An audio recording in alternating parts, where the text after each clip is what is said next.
The world under the bridge was a symphony of dampness. The drip of collected rain from the girders above was the percussion, the rush of the river the constant bass line, and the distant hum of traffic the strings. Amara knew every note. She knew the way the air grew heavy before a storm and the particular smell of wet concrete that followed. This small, forgotten space, a shack cobbled together from plywood and corrugated metal, was hers. It was a world of gray and brown, of survival measured in dry socks and a full stomach. Tonight, a new sound cut through the familiar score. A sharp, wet cough, followed by the scuff of expensive leather shoes on gravel. It was wrong. Everything about it was wrong. Leather shoes like that didn't belong in the mud and shadows of her world. Amara froze, every muscle in her body going taut.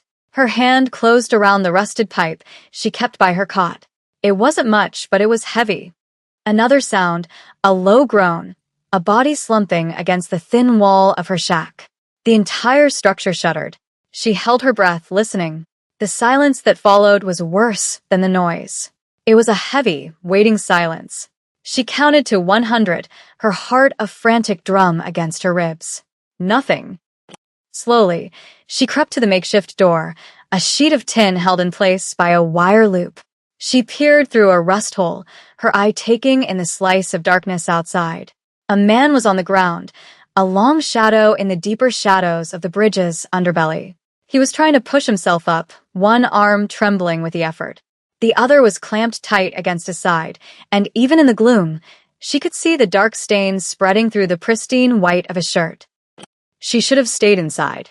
She should have pulled the tin door tighter and pretended she heard nothing. That was the smart thing to do. That was the survivor's choice. But she had been a nursing student once, a lifetime ago, before tuition and family tragedy had sent her life spiraling into this forgotten place. Some instincts she was learning did not die easily. She slipped outside, the cold, damp air clinging to her worn gray sweater. The man grunted as she approached, his head snapping up. In the sliver of moonlight that cut under the bridge, she saw his eyes. They were dark, sharp, and utterly furious. Not with her, with himself, with the weakness of his own body. He was Korean, his features stark and impossibly handsome, like something carved from unforgiving stone. A thin, white scar cut through his left eyebrow, a flaw in the perfection. His suit, what she could see of it, was black and tailored so precisely it seemed a part of him. It was ruined now, stained with mud and blood. "Go," he rasped, the single word a command, not a plea. His voice was a low rumble, strained with pain. Amara ignored him. She knelt, her dark blue jeans soaking up the damp from the ground. "You're bleeding. A lot." His eyes narrowed, a flicker of surprise in their depths. He probably expected her to run or to rob him. Most people would have.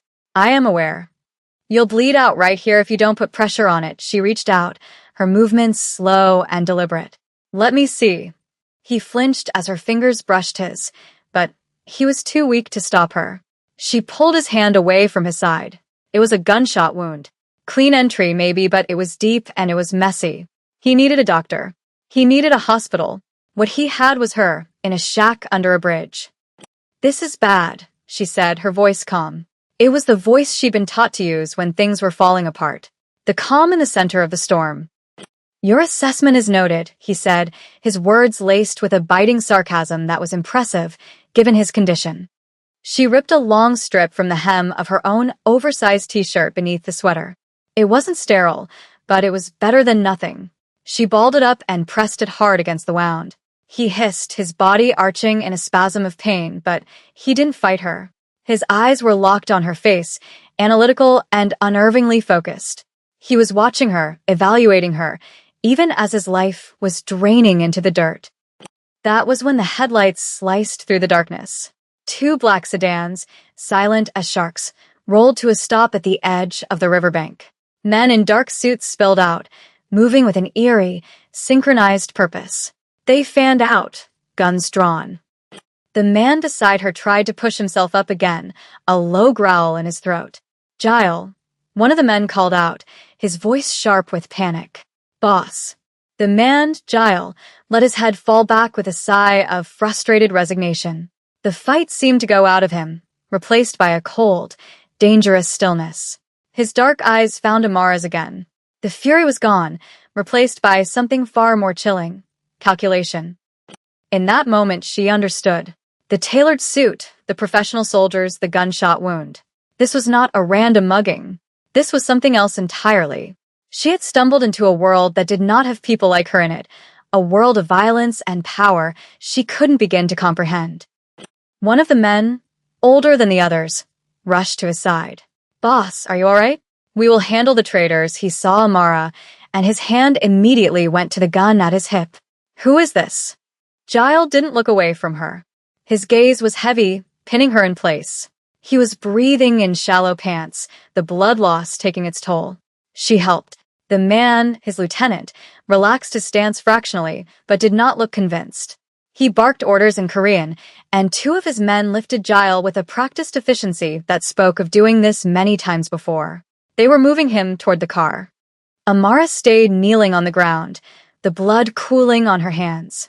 She thought that was it. They would take him and go, and she would be a ghost, a strange memory. She could go back to her shack, wash her hands, and forget the feeling of that impossibly fine wool suit under her fingers. But as they placed him in the back of the sedan, Giles spoke her fate into existence, his voice weak but absolute. "Bring her." The lieutenant, Min-jun, turned to her. His face was a mask of polite regret, but his eyes were hard. "You heard the boss. You're coming with us. It was not a request." She was pulled to her feet, her rusted pipe still lying uselessly by her cot. They didn't handle her roughly, but there was an unmistakable certainty to their grip. They put her in the other car, the door closing with a solid, final thud that sealed her out of her own life. As the car pulled away, she looked back at the bridge, at the shadow that was her home. That was the moment everything changed. She hadn't chosen this. She hadn't asked for it. But a Korean Mafia boss had bled on her floor, and now, it seemed, she belonged to him. The car was silent, the city lights flashing past the tinted windows, each one pulling her further and further away from the only world she knew. The penthouse was an exercise in silent, minimalist luxury. It was a place of cool marble, vast panes of glass, and air that tasted of nothing. It was the complete opposite of her shack, so clean and sterile it felt like a hospital for the soul. Amara stood in the center of the enormous living room, feeling small and out of place in her damp jeans and worn sweater. The city of Seoul sprawled out below, a glittering, indifferent beast. She had been brought here, to the heart of Kwon Giles' empire, and left to wait. A private doctor, a nervous man with sweat beading on his upper lip, had been summoned. He'd worked on Giles in a room down the hall, and the low, pained grunts had eventually faded into silence. Now Min-jun, the lieutenant, stood guard by the door, his posture rigid, his eyes missing nothing. Amara wrapped her arms around herself. She told herself it was survival instinct, the need to understand her new cage.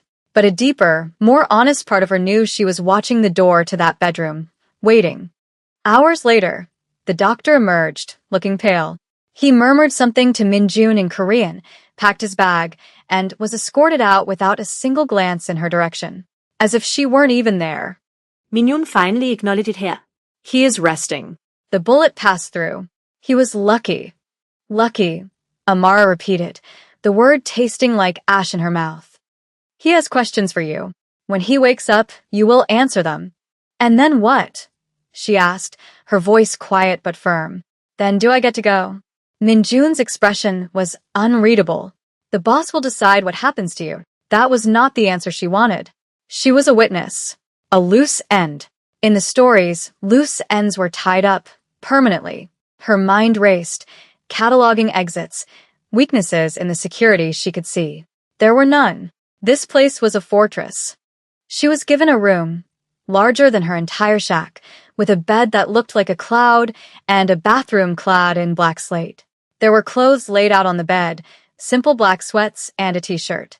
They were soft, expensive, and felt alien against her skin.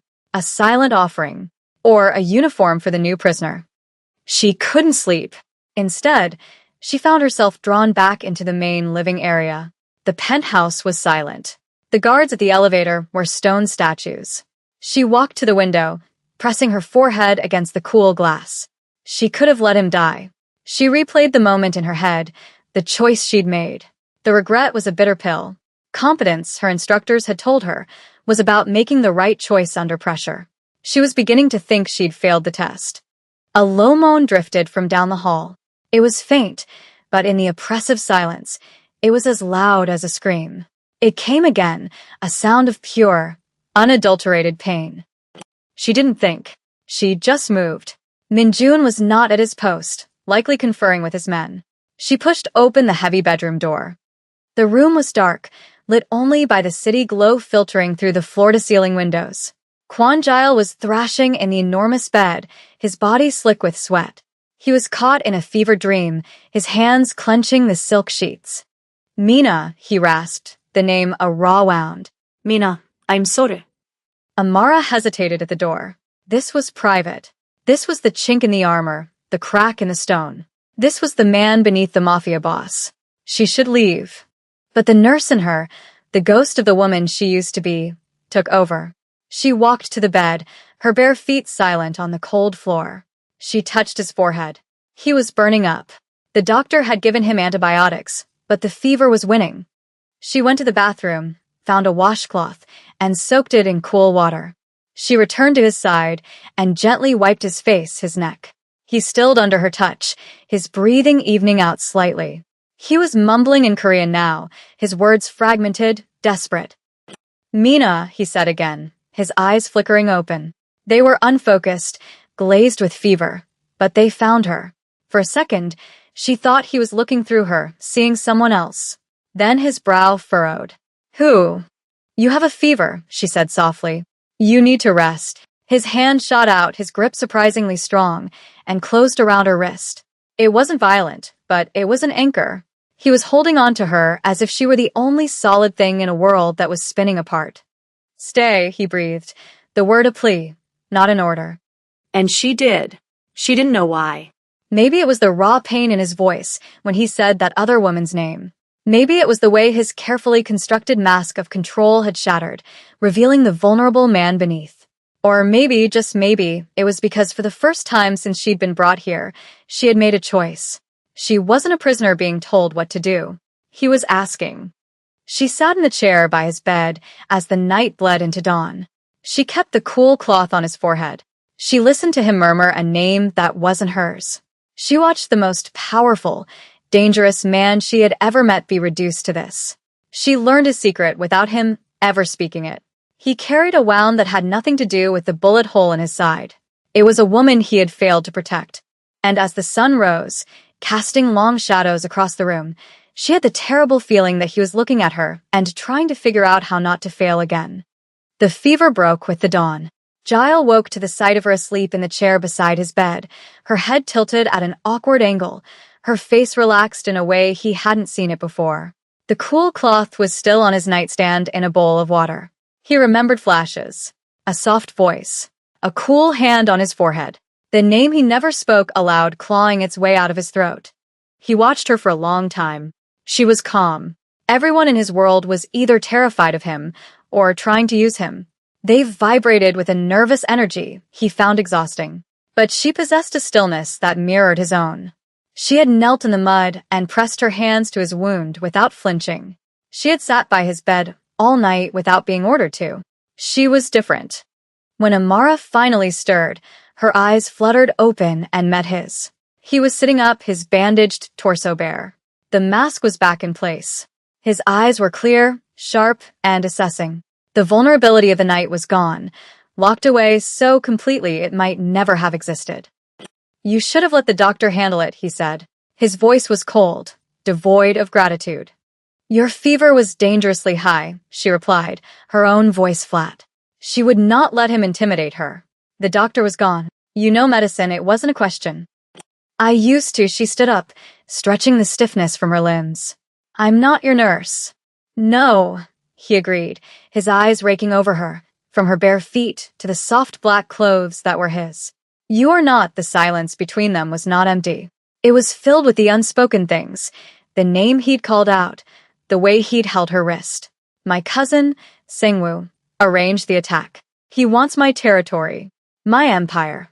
He was telling her this, she realized, as a test, to see how she would react. She just nodded. I see. He is not the type to leave loose ends, Giles continued, his gaze intense. You were seen. You are now a liability. So, what you're saying is, you can't let me go because he might find me. I cannot let you go because he will use you, he corrected, the words precise and cold. He will assume you are important to me. He will see you as leverage.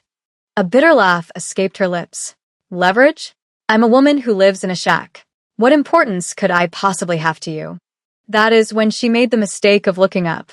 He moved like the room owed him space, swinging his legs over the side of the bed and standing in one fluid motion, ignoring the pull of his stitches. He closed the distance between them until he was standing directly in front of her. He was tall, and he used every inch of it to loom over her. She had to tilt her head back to meet his eyes. She smelled the faint, clean scent of antiseptic and something else, something uniquely him, a hint of smoke and expensive cologne. You misunderstand, he said, his voice a low, dangerous murmur. Sangwoo's perception is now reality. Because you were there, because my men saw you with me, because you are now in my home, you are mine to protect. The words hung in the air, a claim disguised as a duty. It was the most terrifying thing she had ever heard. The attack came 2 days later. Amara was beginning to fall into a strange, suspended rhythm in the penthouse.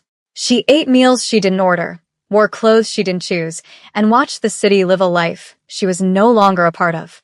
The only anchor in her day was Quan Giles. He was a quiet, intense presence. He would watch her read a book he'd had delivered, or watch her as she stood by the window. He rarely spoke, but his eyes were always on her. The tension was a constant hum in the air between them. She was in the kitchen, making a cup of tea, when the world exploded. The windows of the living room shattered inwards, a deafening roar followed by a shower of glass. Amara dropped the mug, spinning around as alarms blared.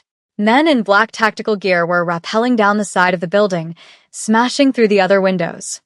Giles' men moved instantly, a whirlwind of disciplined violence. Gunfire erupted, the contained pops of silenced weapons mixing with the shouts of men.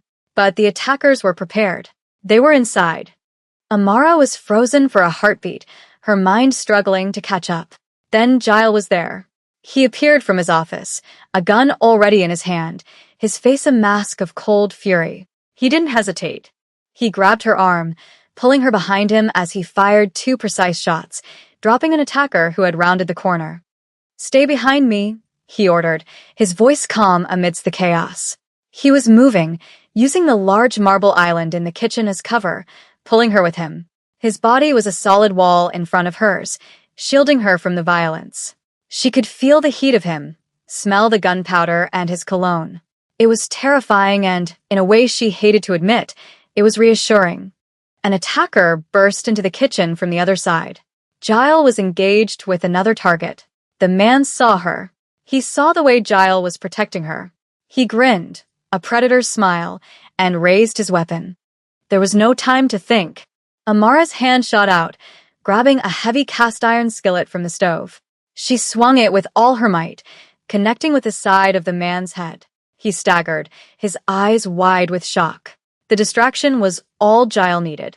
He spun, his movements economical and lethal, and put a bullet through the man's chest. The man crumpled to the floor, his eyes still fixed on her. Amara stared at the body, at the skillet in her hand, her knuckles white. She had just helped kill a man. A line had been crossed. The woman who lived under the bridge, the nursing student who believed in saving lives, was gone. In her place was someone who could survive in this world. The realization hit her with the force of a physical blow. Giles looked from the dead man to her, his eyes unreadable. He saw the skillet, the shock on her face giving way to a hard resolve. Something shifted in his expression, a flicker of dark approval. The firefight was over in minutes. Giles' men were ruthlessly efficient. They secured the penthouse, dragging bodies away with a grim professionalism. Minjun approached, a cut on his cheek. Sangwoo Esmin. A message. A failed one, Giles said, his eyes still on Amara. He took the skillet from her unresisting hand and set it on the counter. His fingers brushed hers, and a jolt went through her. He dismissed Minjun with a curt nod. They were alone again, surrounded by the wreckage of the attack. The air was thick with the smell of cordite. She was trembling, the adrenaline starting to fade, leaving a hollow sickness in its wake. He stepped closer, backing her against the counter until his body was nearly flush with hers. He placed a hand on the marble on either side of her, caging her in. "I should have sent you away," he said, his voice low and raw. "The moment I was stable, I should have given you money and made you disappear." "Why didn't you?" she whispered, her voice shaking. His eyes burned into hers. They were dark, intense, and filled with a possessiveness that was as terrifying as it was absolute. "Because the thought of my cousin finding you, of anyone else touching you, is unacceptable." It wasn't a declaration of love. It was a confession of something far more dangerous. It was a claim staked in blood and violence. "When I was in the dark," he continued, his voice dropping even lower, so quiet she could feel the vibration of it in her chest, bleeding under that bridge, "I thought of Mina. I thought of how I failed her, how my world consumed her." He leaned in closer, his breath warm against her cheek. "But when I woke up here, with you, I was not thinking of her. I was thinking I would not make the same mistake twice." He was admitting she was his weakness. He was telling her she was the vulnerability he was willing to burn his entire empire to the ground to protect. Sangwoo hadn't just sent a message. He had made Amara the center of the war. The call came 3 days after the attack. Kwan Sangwoo did not bother with threats or pleasantries. He sent a picture to Giles' phone. It was a photograph of the bridge, of the pathetic, cobbled-together shack Amara had called home. In the next photo, it was a pile of smoldering ash. The message was simple and clear. "I know where you came from. I can erase every part of your past." Amara stared at the photo, a strange emptiness echoing in her chest. She had expected to feel loss, a pang of grief for the only place that had been hers. Instead, she felt a cold, hardening anger. Sangwoo thought he was taking something from her. He didn't understand that shack was just a place. Her life, her real life, had ended long before she'd moved there. What he had done was not an erasure. It was a declaration of war. "He's not just targeting you anymore," she said, looking up at Giles. "He's targeting me. He thinks you are my weakness," Giles replied, his jaw tight. "He is about to learn how wrong he is."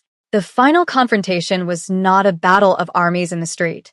It was a surgical strike planned with the cold precision of a master tactician.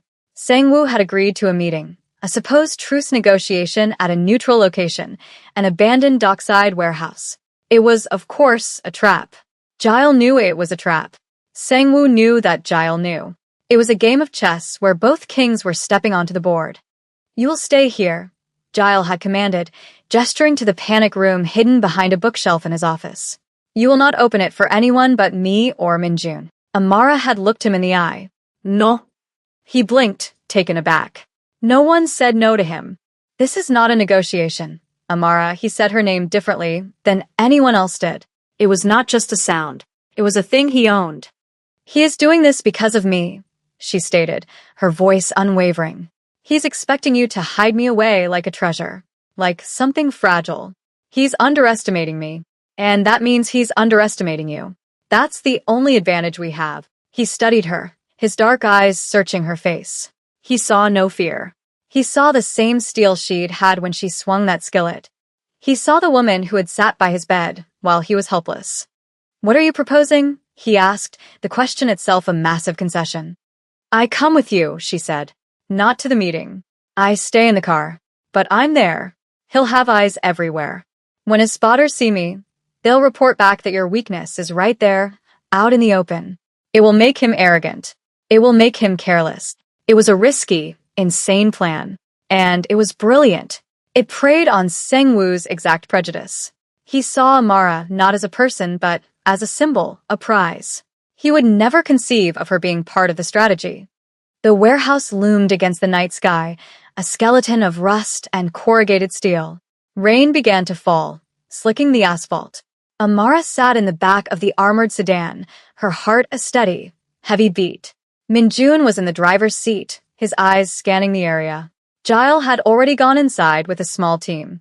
The trap was set. Now, they waited for the jaws to spring. It happened faster than she expected. A van screeched to a halt, blocking their car. Men poured out, guns raised. But they weren't focused on the car. They were a distraction. The real attack was for Giles inside. Then a new variable. A second team of Sengwoo's men emerged from the shadows, and their target was not the warehouse. It was her. They swarmed the car. Minjun swore, drawing his weapon. Stay down. But Amara was watching their movements. They were trying to pry the doors open. They were expecting a prize in a box. She remembered the layout of the area from the schematics Giles had shown her. She remembered one detail. A small, unsecured maintenance hatch on the pier, just 20 feet from their position. It led directly to the river below. Gunfire shattered the rear window. Minjun was returning fire, but they were outnumbered. Amara made a decision. She was not a treasure. She was not a victim. She was a weapon. Give me your backup piece, she said to Minjun, her voice sharp. He glanced at her, his eyes wide. What? Your ankle holster. Give it to me. And cover me. He didn't argue. He saw the look on her face. He passed the small pistol back to her. It was heavy, cold. She had never held a gun before, but her hand was steady. When I say go, get to the boss, she ordered. Don't worry about me. Before he could protest, she kicked her door open, using it as a shield. She didn't fire. She just ran, straight for the pier. As she predicted, half of the attackers broke off, their greed overriding their discipline. The prize was trying to escape. They chased her, their shouts lost in the rain and gunfire. She reached the hatch, wrenched it open, and without a second's hesitation, plunged into the cold, dark water of the river below. The shock of it stole her breath. The current was strong, pulling her under, away from the docks. Above, she heard the confused shouts of Sengwoo's men. Her gambit had worked. She had split their forces. She had created the chaos Giles needed. She had saved him. Now, she just had to save herself. Giles felt the shift in the battle outside. He heard the shouts, the change in the rhythm of the gunfire. He knew something had happened with Amara. A cold, terrifying rage, unlike anything he had ever felt, washed over him. It made him brutally efficient. The fight inside the warehouse ended. Sangwoo was cornered, a sneer on his face. Looking for your little pet? He taunted. My men are taking care of her. Giles didn't waste words. He moved, a blur of violence. The fight was short and merciless. He left his cousin broken and bleeding on the concrete floor for his men to clean up. He was already outside, his eyes wild, searching. Minjun met him, his face grim. She went into the river. She drew them off. She saved us. Giles ran to the edge of the pier, his eyes scanning the dark, churning water. There was nothing, just the rain and the black river. For one terrible, heart-stopping moment, he felt the same helpless agony he'd felt when he'd lost Mina. The world tilted, the foundation of his empire cracking beneath his feet. Amara, he roared, her name torn from his throat, a sound of pure anguish. And then he saw it, a flicker of movement 50 yards downriver, a hand clinging to a rusty buoy. He didn't wait for his men. He dove into the water, the expensive suit jacket pulling at him like a shroud. The cold was a shock, but the fire in his veins burned hotter. He swam, his powerful strokes eating up the distance. He reached her just as her grip was failing. She was exhausted, hypothermic. He wrapped an arm around her, pulling her close. Her body was trembling violently. Giles, she gasped, her teeth chattering. He held her, keeping their heads above water. I have you, he said, the words a vow. I have you. Back in the penthouse, wrapped in thick blankets in front of a roaring fire, the silence was profound. The storm outside and the storm inside had passed, leaving a quiet, altered landscape. Giles knelt before her, dabbing at a cut on her cheek with an antiseptic wipe. His movements were gentle, almost reverent. The cost had been paid. 2 of his men were dead. His cousin was being dealt with in a way that ensured he would never be a threat again. And Amara, she had thrown away her old life and leaped into his. He finished cleaning the cut, his eyes fixed on her face. The mask was gone. All the walls, all the cold control, had been washed away in the river. All that was left was the man. Their mistake, he said, his voice soft, was thinking you were my weakness. He reached up, his thumb gently stroking her cheekbone. They did not understand you are my reason. It was more than a confession. It was an abdication. His empire, his power, his life, it had all been a means to an end. He just hadn't known what the end was until she fell into his world. Amara looked at this man, this Korean mafia boss who commanded a city with a whisper, and she felt no fear. She saw the scar above his eye, the ghost of the woman he had lost, and the fierce, desperate way he was looking at her now. He wasn't offering her a cage of protection anymore. He was offering her the throne beside him. She didn't say yes. She didn't need to. She leaned forward, her hand coming up to rest on his chest, right over his heart. She felt its steady, solid beat beneath her palm. It felt like coming home. The city lights glittered below, a kingdom at their feet, but the only world that mattered was right here, in the warm, quiet space between them. It was a choice made in silence, and it was absolute.